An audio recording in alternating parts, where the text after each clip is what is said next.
we're going to go over how it all got started, but the final Roman emperor, the Islamic Antichrist, and the Vatican's last crusade.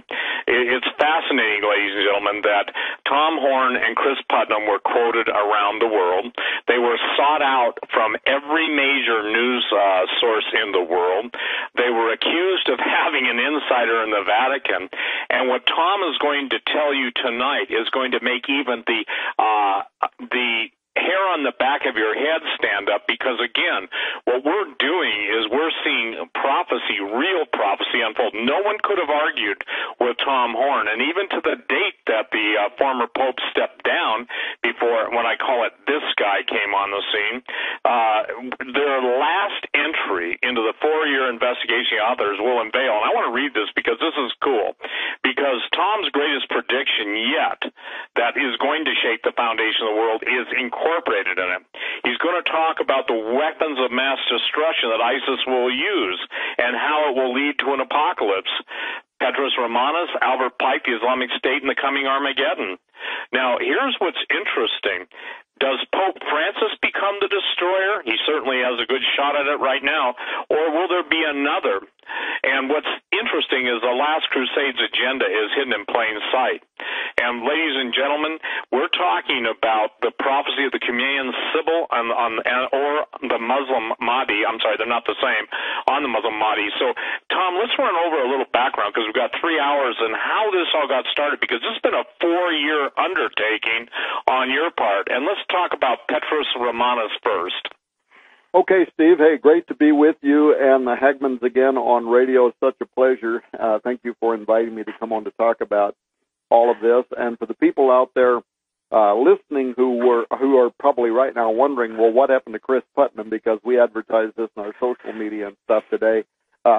Just before we came on the air, Chris slammed his finger in a door and pulled one of his fingernails plumb out. So he said he's in too much pain, can't do the show. So we hope that he gets well quickly. And I'll just have to do the best I can. The other caveat that I would throw out there is that there are portions of the research that were done in this latest entry, the Final Roman Emperor book, that was done by Steve, in particular having a lot to do with the ancient aspects of this prophecy that I won't be able to speak to, but it's okay.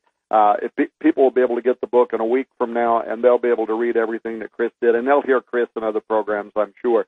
So, yeah, funny thing, Steve and Joe and Doug, is that we never did set out to write 4 books. I mean, this thing just took on its own kind of organic feeling, and issues kept coming to us, opportunities kept coming to us, the phone kept ringing, people knocking on the door. It was just amazing how really this whole thing has had an almost supernatural or preternatural kind of feel to it, beginning all the way back in 2011. I was speaking at, our mutual friend Chuck Misler at his Strategic Perspectives Conference. I was one of the keynote speakers in 2011 at Strategic Perspectives, and I was standing in the back room, and Steve, you know Joe Artis. He was back there with me, and I'm waiting my turn to speak, right? But I happened to say to him, I said, something that really amazes me is that nobody has written a thorough investigative analysis of the prophecy of the Pope, and yet Pope Benedict XVI, who was the Pope in 2011, is the next to the last on the list. And I said, you would think that even if there are, people like us evangelicals that don't put any stock in much or any of Catholic prophecy, you would think, if for no other reason, the historical importance of a 900-year-old Catholic and a famous Catholic prophecy at that, called the prophecy of the Pope, that given that whenever Benedict is gone, the next guy is going to be the last one on the list. I'm just amazed that nobody's written a thorough investigation about this. So we're having that conversation, and the more we talked about it, the more Joe Artis said to me, he said, well, then you're a publishing house, right? So maybe you should be the one that writes it. So we're standing back there making notes, and this is where this whole preternatural thing began. I said, okay, I'm going to run up to my room before I have to speak, and I'm going to email myself these notes, and when I get back to my office, I'm going to really consider writing a book on the final pope, who's called Petrus Romanus in the list of popes. And I went up to my room, literally opened my email, and I had an email from a guy by the name of Chris Putnam. Chris and I had only ever exchanged a couple of emails. We had never spoke to each other. I knew that he ran a blog site, Logos Apologia, but we had never done anything together. And I opened his email. In fact, we hadn't even emailed for probably a year or 2 years at that time. I opened his email and he said, "Hey, Tom, I want to talk to you about the final pope, Petrus Romanus, and kind of pick your brain on it." I couldn't believe it, right? The timing of that. So I emailed him back and I said, "Hey, Chris, you can't believe the timing of your email, brother." And one thing led to the other. I'm not going to give this to you blow by blow, but that's how it started. It had this whole kind of supernatural timing around it. We decided that we were going to write a thorough examination of the book, which wound up being called Petrus Romanus, The Final Pope Is Here. If people are not familiar with what that is about, it's a 900-year-old prophecy. It's ascribed to a Irish bishop by the name of Malachi Morgare, who in the 1100s wrote down a list. He had a vision, and he wrote down a list of 112 popes. Each of these popes would arrive in succession. He gave mottos. He gave ways to identify who the pope would be, and the final one would be Petrus Romanus. Well, Pope number 111, next to the last, was Pope Benedict XVI.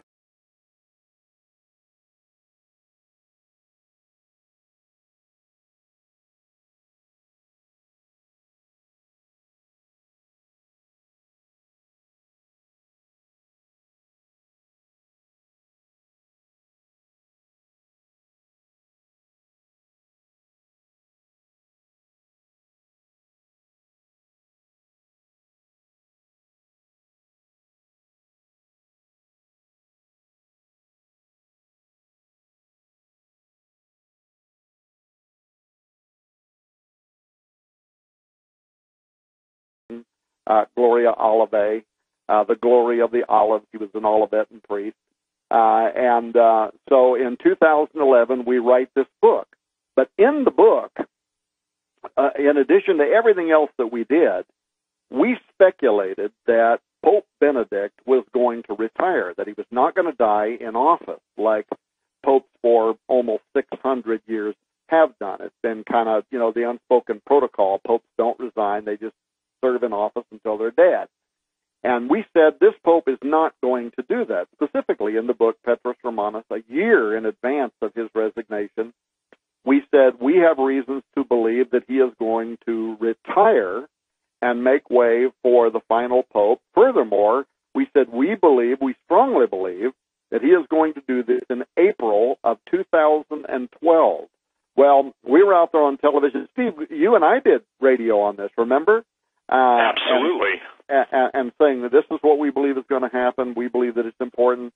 There was a Jesuit, a Belgian priest by the name of René Thibault, and 64 years ago now, he too said that the Gloria Olivae is going to resign office in 2012, making the way for the final pope. So there was a lot of stuff,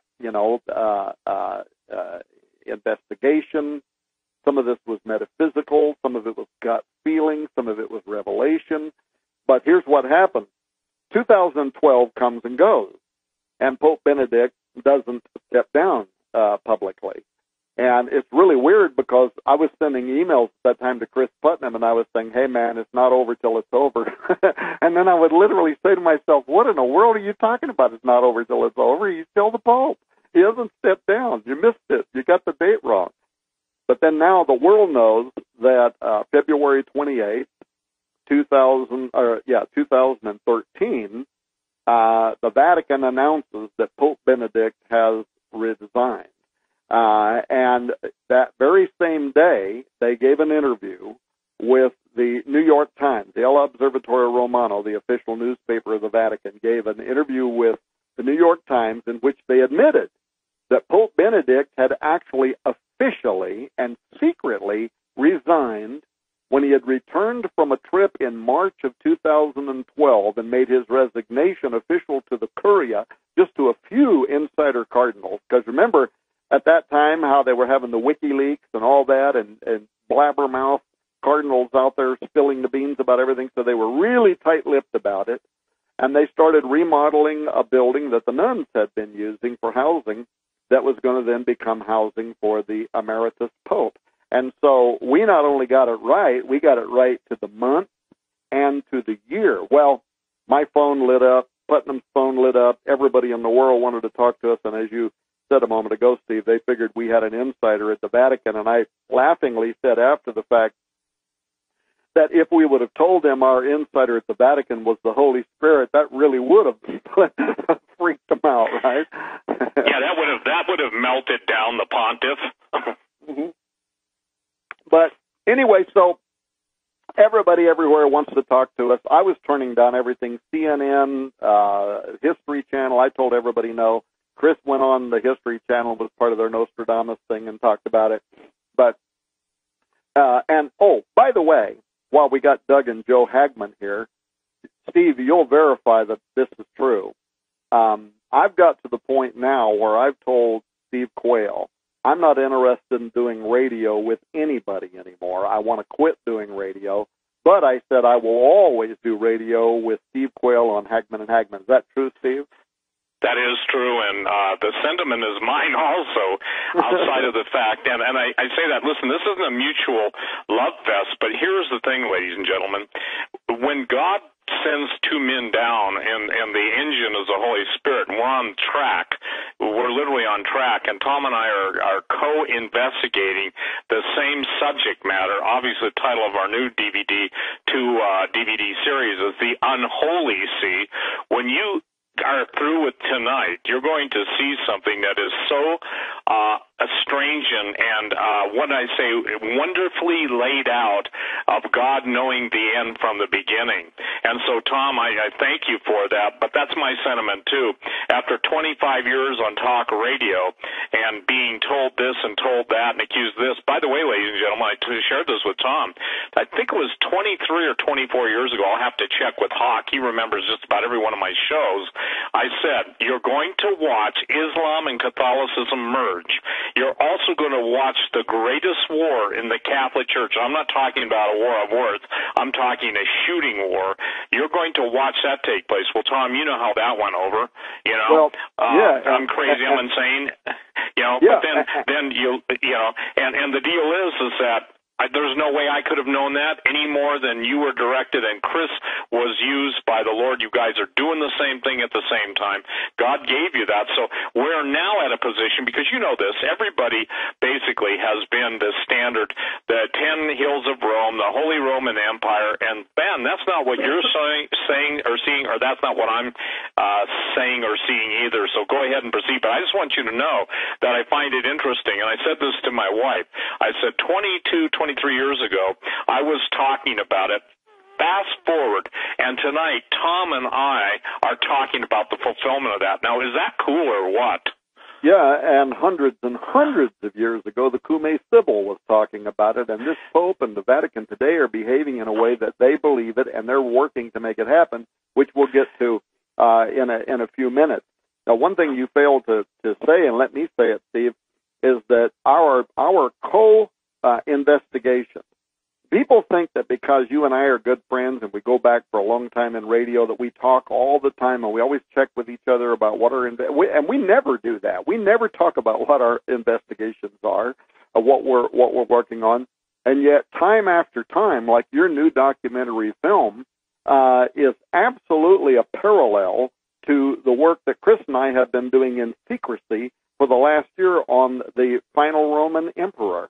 And I want to really pitch your documentary film. From the people that have seen it, they say that it's one of the best. It is the best thing that you've ever produced. One of the best things ever produced on the subject matter, and is extraordinarily well done. So I was humbled to get to be a small part of that, in which we were actually talking about the second year of me and Putnam's investigation, which actually even then happened as a result of me being on radio with you. So, and recall, Steve, how after we accurately stated what we said we believe is going to happen with Pope Benedict, he's going to retire, he's going to happen in April. We did that a year in advance. We're both on television, and our book was in print before it happened, and it's also in the book Petrus Hermanus. So there was no way to deny it.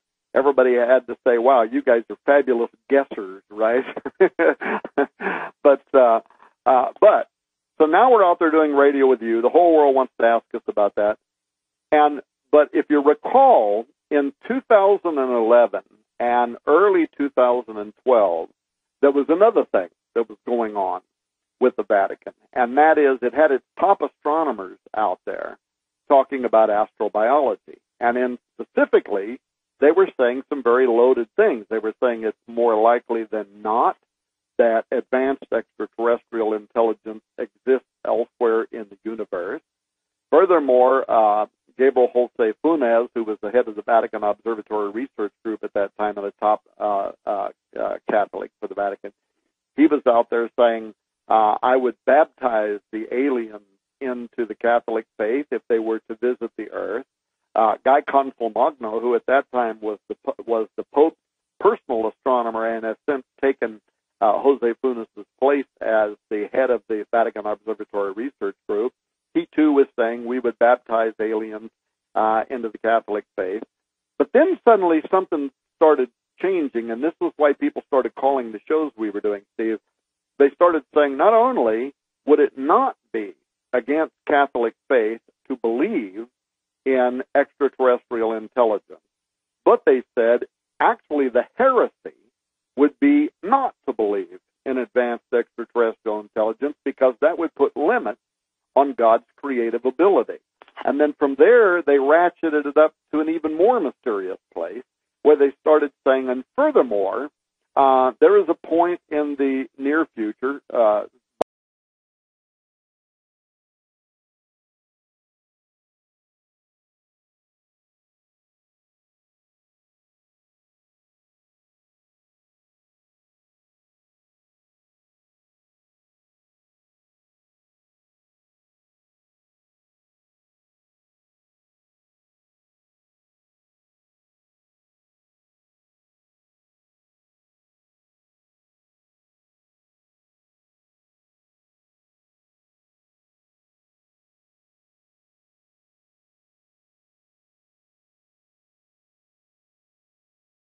by the way, Tanzella Niti, who is an Opus Dei level bishop or priest in the Vatican who writes a lot of their doctrine and works at the Pope's university in Rome, said that soon we could be faced with information from an extraterrestrial source that might require us to have to reread and alter everything we've ever thought we knew about the gospel. Well, why in the world would he make such an extraordinary statement? Because they believe that extraterrestrial intelligence exists. Now, why do they believe that? Well, that's another mystery, maybe or maybe not. We'll get into that tonight. We went deeply into that in book number 2 in this 4-year investigation called Exo Vaticana. But they say that these aliens are more likely to be morally superior to us. And what they mean by that is that what we know about ourselves is that we are fallen, the fall of Adam, right, and Eve. We are fallen, but these aliens, maybe they didn't fall. And if they didn't fall, then they're closer to God than we are. They have a better understanding of the union of God and of the triune Godhead and whatever than what we do. And therefore, they said, it may not be us baptizing them into our faith when they come here, but rather it's going to be them baptizing us into their faith, into a perfected understanding of the gospel. So stuff started getting really weird around the time that Benedict stepped down. And so when we were doing shows with you, Steve, and others, people were calling in and they were emailing us and they were saying, man, what do you guys make of what the Vatican is out there saying right now about aliens and they're morally superior and they're more likely than not to exist and blah, blah, blah. They're our space brothers. And Steve and I knew I mean, Chris and I knew that if we were really going to get to the bottom line and get an authoritative answer and not just come across as a couple of evangelicals taking cheap shots at the Vatican, the way we were going to have to do that is we were going to have to go to the top of Mount Graham in Arizona, where the Vatican has an advanced technology telescope, and they're also part of the Mount Graham Observatory group. There's 3 telescopes up there. I'm not going to go into all that, but bottom line was I negotiated this through the Arizona State University. If somebody wants a blow-by-blow and all the information, they can get the massive, it was our best-selling book of all time, get the massive book, Exo Vaticana. It is extraordinarily well-researched, hundreds and hundreds of footnotes. We knew we had to cross every T and dot every I, right, on everything that we were saying. Chuck Missler said it's the best book ever written on the subject of astrobiology from a conservative Christian worldview. But we went to the top of Mount Graham. I got this set up. We went up there. We met with the Jesuit who was on duty that day. They allowed us to walk all over the Vatican's telescope to see everything there. We went to the radio telescope. We ultimately wound up on the top of that mountain at the large binocular telescope. That's the largest binocular telescope in the world, where the Lucifer device is at. We were shown the Lucifer device. In fact, if people watch the trailer for the new book that's on the front of skywatchtv.com, watch the, then scroll down the page and find the series we're running over there right now on the Final Roman Emperor. You'll see the trailer, and you'll see me and Chris inside the gigantic observatory, the large binocular telescope building, up on the 7th floor. And the man who spent 4 to 5 hours that day with us, one of their lead technology guys, pointing at the middle of the binocular telescope, the twin mirrors, and saying, "This is the Lucifer device." And that's a piece of infrared technology that we believe is allowing them to monitor something that is approaching the Earth based on some things that Malachi Martin had said in 2009, and which we verified with the Jesuit who was on duty there that day. Anyway, bottom line, that was the second book, but it wasn't until we came down off of Mount Graham that we really were made to understand what was happening with that mountain, and the fact that the Apaches, who had resisted the Vatican, actually joined environmentalists in Arizona to fight the Vatican and Arizona State University and NASA to try to keep them from building an observatory on the top of that mountain. It wasn't until we came off the mountain that we learned why the Apache wanted to fight them, and it was because they consider Mount Graham to be what you and I, Steve, would call a stargate, a doorway, a portal. Well, I think that too. Let's just give everyone the name now, ladies and gentlemen. This is the Lucifer device. It could have been named anything, but they named it Lucifer, Large Binocular Telescope, Near Infrared Utility with Camera and Integral Field Unit for Extragalactic Research, ER.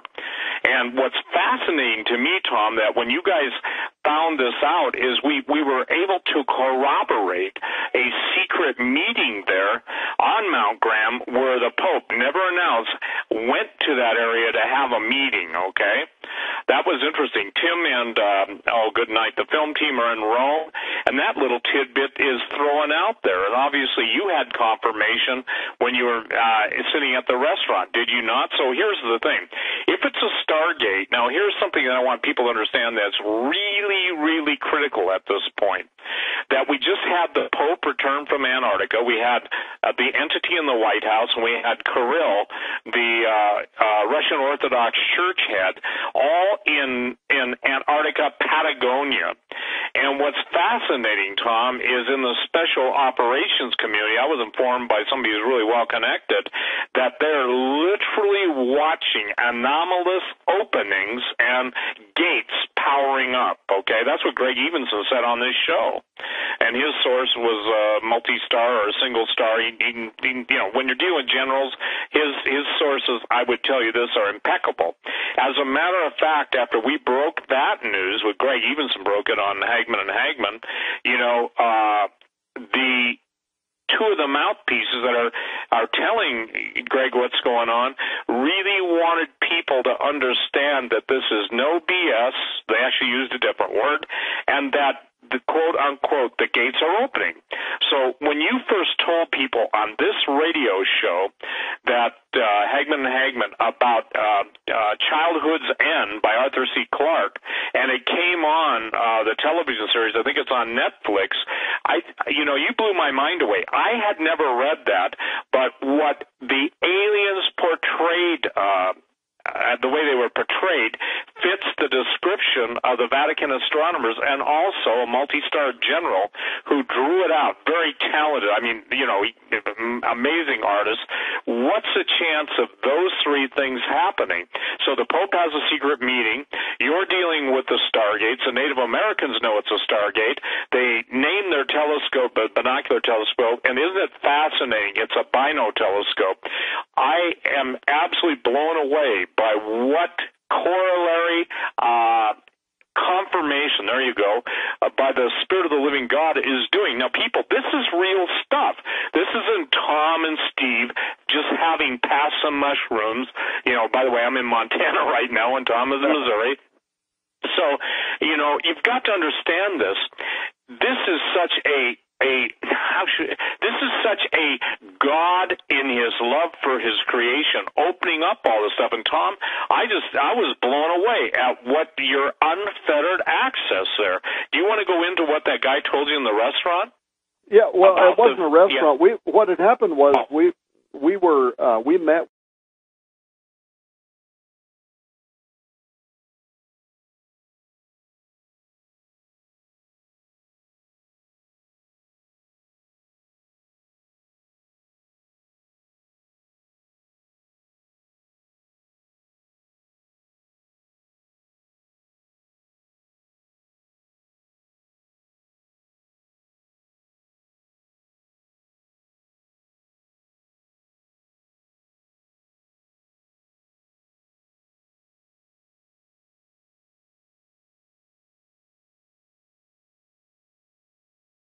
With a guide. You cannot go up to the top of Mount Graham, by the way, if somebody's listening to this show and if they're thinking, well, I'm just going to go check it out for myself, you won't get anything but arrested and thrown in jail.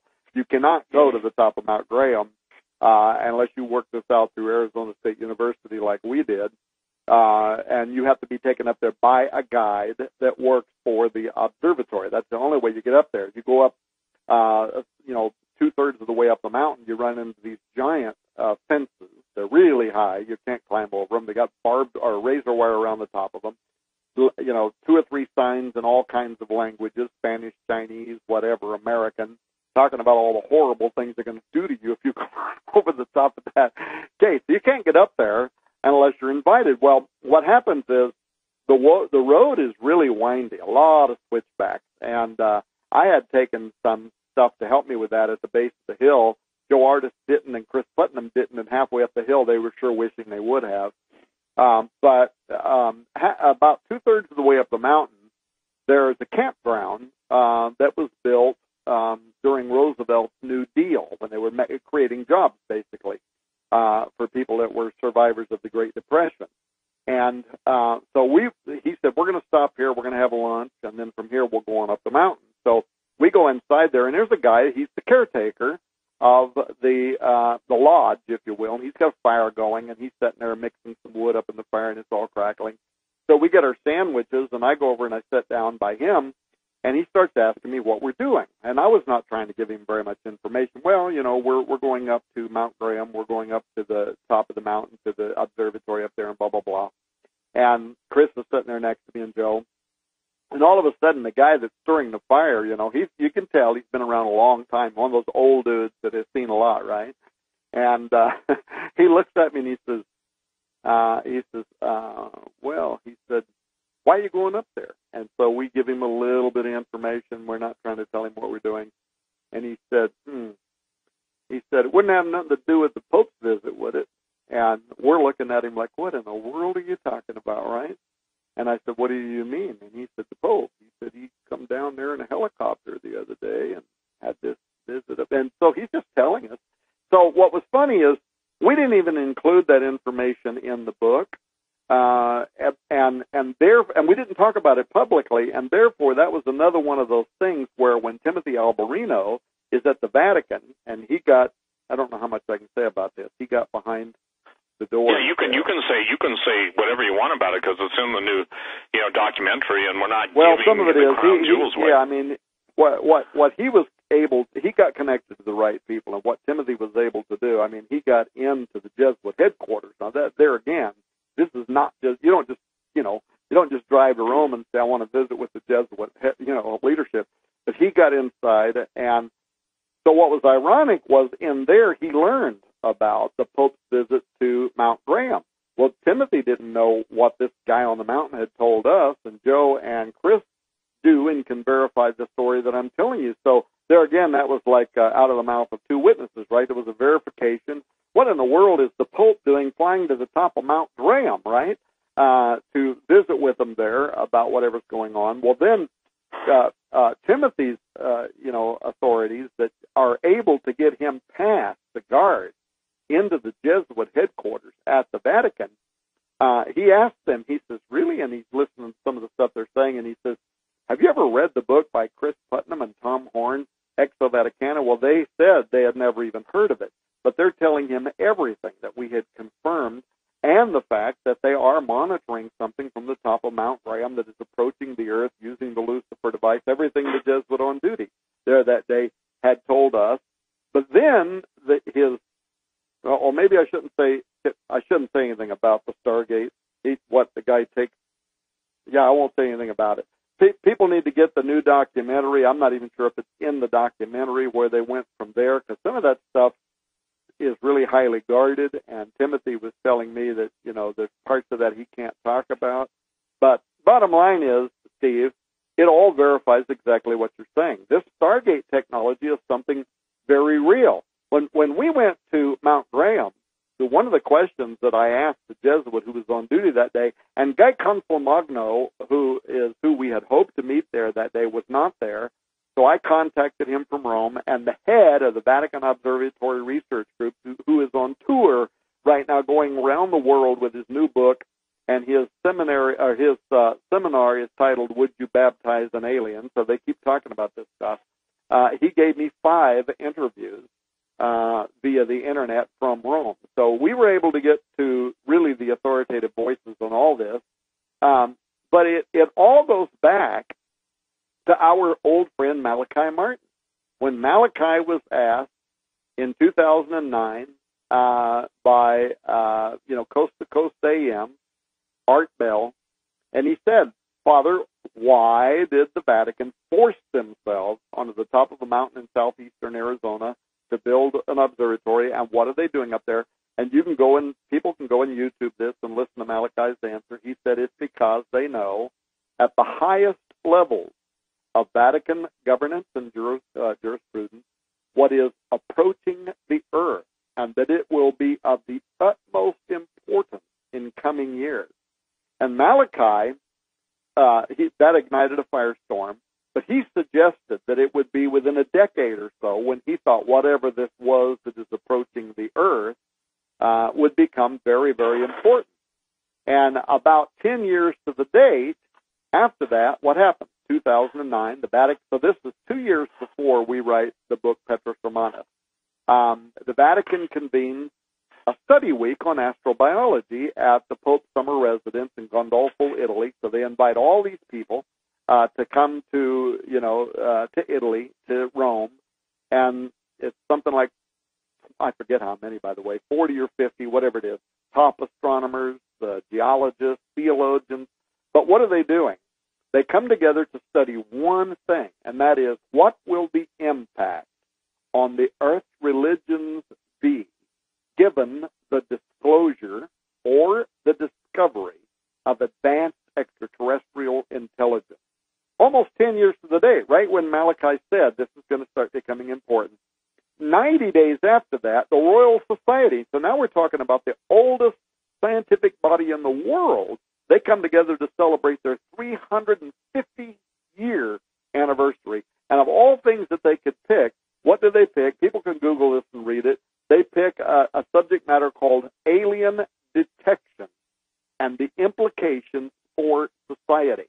And people from around the world, again, experts from around the world, including representatives, astronomers from the Vatican, go and they have these closed-door meetings in which Lord Martin Rees, who was the Queen's astronomer at that time and the head of the Royal Society, he said, aliens are staring us right in the face in ways that the world is not even aware of.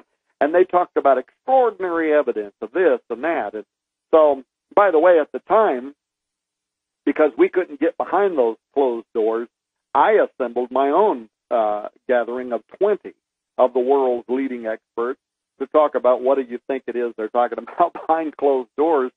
And when we release our book next week, that's only one. All 20 hours of those interviews is only one of the literally hundreds of things that we're giving away with this final book, because this is the final one, the final case, the last thing we have to say on the subject matter. But and we're doing this, I would want the public to also know this. If you're watching this current special investigative report at Skywatch TV, if you're watching it on TV or on the Roku channels or on YouTube, the reason the first 2 weeks of that 5-week report was with Steve Quayle is because his brand new documentary has everything in the world to do with how this all began at Mount Graham, but the much bigger revelations that Timothy Alberino uncovered in Rome, and I'm just going to say this cryptically, the Stargate that he was shown there. I hope I'm not saying I'm not, something I'm not supposed to say here. No, listen, you've got freedom to say whatever you want, because, again, it's so critical, because in the next hour, Tom, ladies and gentlemen, I tell Tom, I said, one of these days when God just gives us supernatural strength and ability, this will be a 3-hour introduction to the end times in a manner and a way that you've probably never considered it. I'll tell you this, that we're talking about, Tom, a moral superior. They're talking about the Vatican's statements, a moral superior alien, if you will, right, civilization. Well, trust me, if they're morally superior, they're not showing up on Earth to molest women, take their eggs, and in all the various sexual positions, pun intended, the aliens get themselves into. I would question the moral superiority. It sounds to me like a return, and I know, and we all know what's really going on here. What they're doing is presenting another gospel. They're presenting their alien, if you will, their plot, their plan, their scheme in order to seduce mankind away from God's word, from his redemption, and from Jesus. So what we're talking about, ladies and gentlemen, remember this, we're talking about the largest group of believers, and is it not astonishing to you, Tom? Let me throw this in as an aside, because I don't get something. Maybe you can explain to me how are, and if any traditional Catholics want to email me, that's fine. By the way, I'm not beating up on Catholics. All I'm saying is this, that which they have believed for centuries is now being thrown out the door, and there's kind of a, if you will, there's those that still want to defend, quote, the Pope at all costs, but here's a guy that is absolutely bringing in the very thing your book is talking about. And when you wrote the title to your book, I'm talking about the 4th book, and I guess, is it safe to say this will be the final book of this series?